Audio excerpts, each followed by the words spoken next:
What's up guys, TopTierYugioh here, and welcome to the second day of Subterror Weekend, where every single day this weekend, I'm going to be uploading a brand new Subterror deck. So in case you missed it, yesterday I uploaded a pure Subterror deck profile that focused a lot more on defense and then outgrinding opponents in the late game. Well, today's deck is going to be the complete opposite, as it focuses on making strong, unbreakable turn 1 boards, and the best way to do that right now is with the True King. So this is going to be a True King Subterror deck profile. So we're going to kick things off with 3 Subterror Nemesis Archers. So Archer is the main Nemesis monster that you're going to be playing in this deck, because it allows you to summon all of your behemoths by destroying it with either a Lithosagym or a diagram. And that effect's really useful because it allows you to build your board while summoning other monsters as well. And then although this deck does depend on making strong turn 1 boards, having a monster like Archer that floats and works really well with your engine does allow you to have strong late games, as well as survive long enough to draw into your combo card, because you're not going to always draw your combo pieces, and having something like Archer is good to have in the deck, just in case. Although there are enough combo pieces in this deck that you should draw a couple of them every single hand. Next we have 3 Subterror Nemesis Warriors, still an extremely important part of this deck as it does allow you to summon your behemoths, same as Archer. But the best thing about Nemesis Warrior in this deck is that it keeps coming back from the graveyard, and so it really helps you set up a lot more of your plays, such as your rank 4s and your synchro plays. Of course, we have to play 3 Fiendess. It helps you summon your monsters as well as being a good defensive card. This is a 3 of in every single Subterror deck, regardless of what other engines or type of deck that you're playing. You gotta play 3 Fiendess. It's just extremely valuable, and every turn 1 board that you make that you can back up with a Fiendess, it just makes you that harder to beat, and then even if you survive, you can use Fiendess to extend your plays in the next turn. So it's a lot different than other traps to where like you use that trap, and if you don't use the trap, it just sits there. Fiendess is a trap that if you don't use, you can use it proactively on the next turn. And so it's either going to protect your board on that turn, or it's going to help you kill your opponent on the next one. So let's move on to the behemoths. First we play 1 Ultramophis. Ultramophis is actually really good in this build because you can summon it pretty easily with all the archers, but then because you do have Archer, you can really take advantage of Ultramophis' effect and then shuffle back your opponent's monsters with Archer. And that's on top of, the already just good Ultramophis effect. Like having a Book of Eclipse is really strong. So next we have 2 Stalagmos, which is still a really strong behemoth, but I cut it down to 2 in this build because a lot of times you have to destroy 1 card in your hand with Lithosagym's effect. So it makes it hard sometimes to summon Lithosagym, but then also have something to discard for Stalagmo and vice versa. And so you might discard a card for Stalagmo, and that might have been the only earth that you had, and then you're drawn to 2 spell cards. Or into a card that you don't want to destroy, such as like a hand trap or something, or a maxi. And so there's sort of a slight contradiction between Lithosagym and Stalagmo, and so I wanted to cut that to 2 just to sort of cut down on that contradiction. Next we play 1 Voltaloric. This is actually really important in this build because it does allow you to go into your rank 9 plays, but then also having 3000 defense is relevant as well. And if you can set your opponent's monsters with Ultramophis and then summon Voltaloric, you can do some pretty cool combos. 1 Phosphoro Glacier, which I really think is standard at this point, because being able to send cards like Glow Up Bulb, Nemesis Warrior, and then other cards that you just want to send to the graveyard is really valuable. There's one game I remember I sent a hand trap to the graveyard and instant fusioned it back to go into a synchro monster. And like just making little plays like that on top of the already obvious plays like sending Glow Up Bolt for Nat Beast and other synchros, or sending Nemesis Warrior so you can get it back. Like there's just so many different plays you can do. Sending something to bring it back with Fiendess. You have so many different options that I definitely think that it's necessary in these decks now. And then again, it does contribute to your strong turn 1 boards because it does help you make Nat Beast. And again, Naturia Beast is really hard for decks to out. And the last 2 behemoths that we play are 2 Umastrix. So now for the namesake of the deck, we play 2 Lithosagyms, the Earth True King. And Lithosagym's really good in this deck because it allows you to destroy your archers. And so you can either get Archer like just by hard drawing it, or you can search it with Hidden City. But either way, just destroying it allows you to summon your other behemoths from the deck. And the easiest play to do is just to summon a Voltaloric and then go into a rank 9. So that could be either VFD or Enterblathnir. Either one of them is really good, but generally VFD is going to be your main choice. But there's so many other plays that it enables as well. So for example, if you have Hidden City, Lithosagym, Brilliant Fusion, and then either Archer or Warrior, it's going to allow you to go True King of Calamities and Nat Beast. And not many decks can deal with that board. And then it also attacks your opponent's extra deck, and so when you summon it using its own effect, it's going to allow you to banish 3 cards from your opponent's extra deck, and that's really huge right now because you can banish your opponent's VFDs, you can banish their Nordens, their Synchros, whatever they might need. I mean, it also gives you information as well, like if you're going first, you don't know what they're playing. Seeing their extra deck is going to give you a lot of clues and then really help you build your turn and your strategies around that. So it gives you the advantage of information as well as hurting their strategies as well. Okay, so I'm going to go ahead and show you some of the combos that you can do with Lithosagym. And so the most basic one is if you have Hidden City, Lithosagym, and then any other monster that you can destroy with Lithosagym's effect. I mean, it's nice if it's Earth or if it's a Trick Clown, but if it's not, that's okay as well. So I'm going to go ahead and show you guys that one right now. And so the next combo, which is the much more advanced version of the previous one, is if you have Hidden City, Lithosagym, Brilliant Fusion, and then either Archer or Nemesis Warrior. Now this one's really crazy because it's going to allow you to summon a True King of Calamities and a Naturia Beast. And like outside of Kaijus, I don't think there's any out to that board. And then you're going to need Kaijus and other plays, because a Kaiju's only going to be able to deal with one of them. And then there's even another combo that I'm going to let you guys figure out that's really similar. But there's a lot of other ways that you can make similar boards as well. Just having Hidden City, Lithosagym, and then Arthur, and then like some way to like get a Nemesis warrior really lets you do some awesome plays. And then backing any of them up with a Fiendess just sends it over the top. Okay, so there are 2 more combos that you can do actually, but I'm going to put them at the end of the video because I want to move on with the rest of this deck profile right now. And so be sure to stay until the end of the video to watch the last 2 combos. Alright, so next we play 3 Terrortops, 1 Takedown Borg. And these are just more starter cards. They give you something to tribute with Nemesis Warrior. They help you make Totem Bird, which contributes to your strong turn 1's boards. Or you can go into an Invoker and then special summon Nemesis Warrior. So it gives you a lot of different options. And then next we play 1 Garnet and 1 Trick Clown for the Brilliant Fusion engine. And then for the hand traps we play 2 Ghost Ogres, 2 Ghost Ashes, and then 1 Max C. One thing that I'm actually considering is going up to 3 Ghost Ogres. I don't want to completely take out Ghost Ash, but I would probably take out 1 Ghost Ash for a Ghost Ogre, because one thing that I've noticed consistently is that when my opponent has a Dragonic Diagram, I don't want to just negate the searching effect. I want to destroy the diagram. Because the hardest thing about the True Draco matchup is that once they summon Masterpiece, you can't get rid of it with your monster effects, which this deck focuses around a lot. But you also can't destroy it by battle because they have the diagram on board, so you have to destroy it by battle twice. And so summoning 2 monsters with over 3250 attack is really, really hard to do. Like, you can make 1, you can get 1 monster that high, that's not a problem, but 2, that makes it really difficult to do. And so I really want to destroy diagram most of the time with the Ghost Ogre, rather than just negating the effect for a turn with Ghost Ash. But then the final monster that we play is 1 Glow Up Bulb, and this is for the Naturia Beast plays, as well as the other Synchro plays. For the spells, there are not many surprises here. 3 Hidden Cities, 3 Terraformings.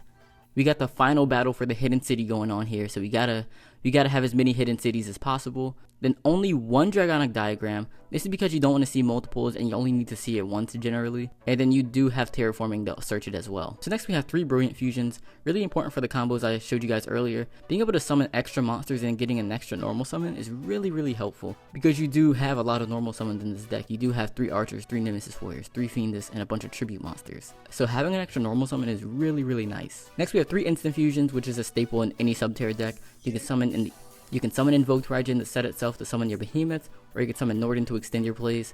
That's pretty obvious. And the only traps we play are 2 Final Battles, because again, this build focuses a lot more on your monsters and not your traps. But also because this deck does have so many cards that you don't necessarily want to draw, such as Glow Up Bulb, Garnet, Trick Clown, I didn't want to add to that list by playing a lot of traps, because those aren't really good going second. And you're not always going to win your die rolls, but playing the hand traps over regular traps allows me to go second, disrupt my opponent, and then on my turn be able to, build a really strong board, or even OTK them sometimes. And so I'm saving the regular traps for the side deck for when I know that I can go first.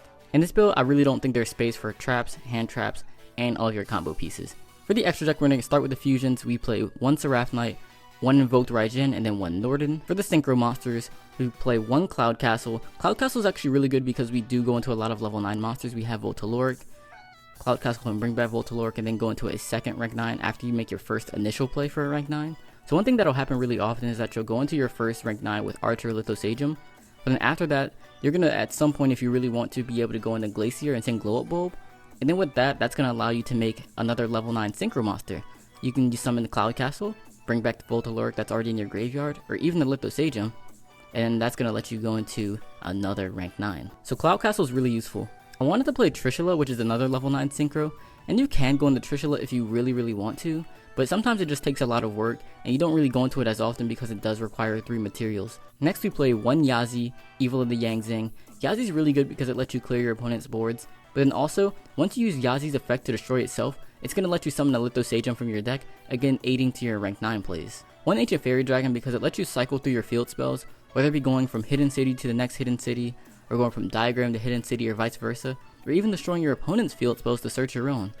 Ancient Fairy Dragon is extremely useful, and you can even use it to special summon your monsters from your hand, such as your Archer and your Nemesis Warrior. So Ancient Fairy Dragon is really useful. So then the last Synchro monster is 1 Naturia Beast, and you guys already know why we play that. So let's go ahead and move on to the Xyz monsters. We're going to start with the rank 9s and then move on down.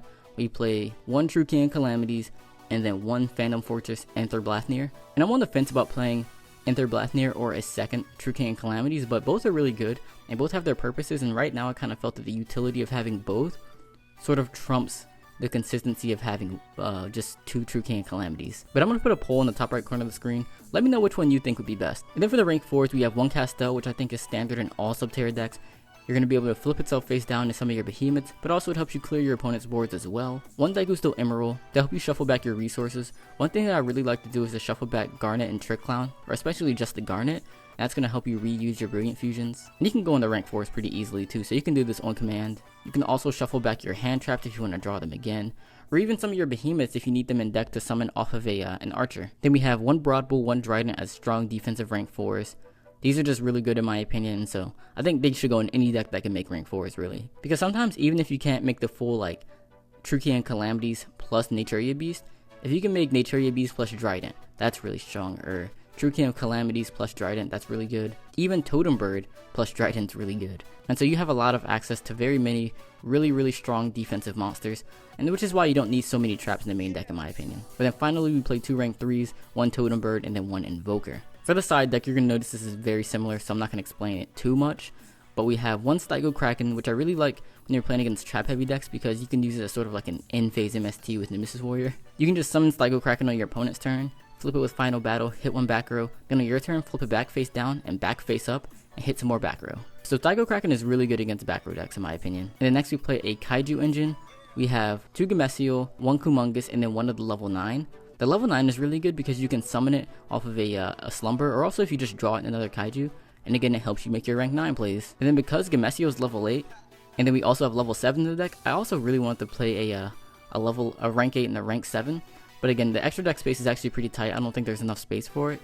You don't go into them often enough because you do pretty much only do this out the side deck. But having a level 9 Kaiju is useful because you already make rank 9s within the main deck. But also something important to note that I forgot to mention in yesterday's deck is that you can actually search your Kaijus because you can send Slumber to the graveyard with Phosphoro Glacier, and then on your next turn you can banish the Slumber to search a Kaiju. That's really important in the True Draco matchup. And then also because we do play triple Archer, having their Slumbers in a Dark Hole help as well because they're going to help you start your plays. So then for the side deck trap cards, it's very similar to yesterday's. We play 2 Quaking Mirror Force, 2 Barrier, 2 Strikes, and a Warning. I really like the Mirror Force's Strike and Warning against True King Dinosaurs. I really like the Warning versus True Dracos. And then against Zoodiacs, I really like the Barrier Strikes and Warnings. And so I sort of mix and match the traps that fit the matchup better. But then you're going to notice against True Dracos, I'm not really siding many traps at all. That's because they can just summon a Masterpiece that's immune to trap cards, and so you don't really want to side regular traps for that, except for the Warning that can negate the summon. Against that matchup, I'm usually siding in the Kaijus, because they give me answers to Masterpiece, which is really hard for this deck to out.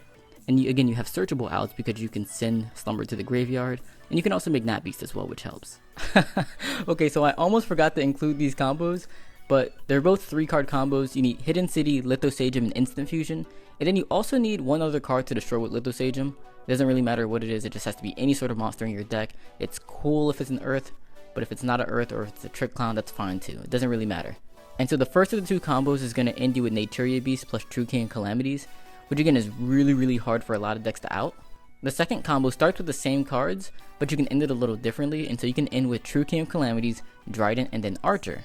And so this combo is actually really good if you have a Fiendess in your hand, that way you have another negation, but also if you're playing against a deck that Naturia Beast isn't that good against. And now another advantage of the second combo is that it really keeps your Subterror engine going. And so the first combo you're ending with a True King of Calamities and Naturia Beast, not any Subterror cards, and you have no way to get back to your Subterror cards. But in the second combo, you're ending with an Archer, and so you can always use Drident to pop Archer, summon any of your other Subterror monsters from your deck, and then get your engine back going again. And so both combos are really strong turn 1. The second combo is usually better if you're playing to OTK your opponent that next turn, because you can destroy Archer, summon like a Stalagmo or something, discard, draw a few more cards, and then also bring back that Nemesis Warrior. And then if you can add any other monster on top of that, you're gonna have game. So both combos are really good, both have their pros and cons. The first one obviously has Nat Beast, which is a win condition against a lot of decks, plus VFD, which is win condition against other decks.